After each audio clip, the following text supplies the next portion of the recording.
You know the expression when people are in a big hurry. They say they flew someplace to avoid being late.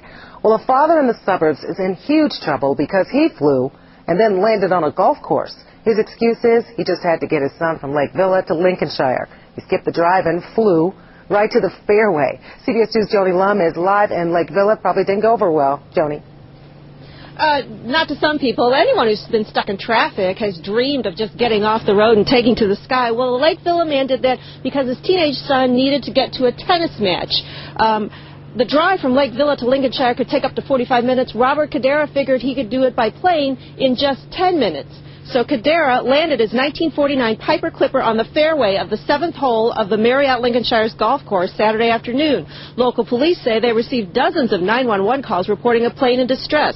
Motorists saw the plane circle the area a couple of times before landing. Cadera had outfitted his plane with skis and he put it down on the snow. When his 14-year-old son got out to walk across the street to the tennis club, Lincolnshire police had them and the plane surrounded. They explained their flight plan to police. I knew that one of the fairways was right wrong side or close nearby the tennis club, and I knew that it had plenty of room for landing, so we used it. We took off from the lake here. It was pretty good until we landed. It took us a couple times, and then police showed up. Actually, the flight was fine. I think it was a very, very bad choice on the pilot's part to make an unplanned landing like that. He had never contacted the Marriott Resort. He had no permission to land the plane.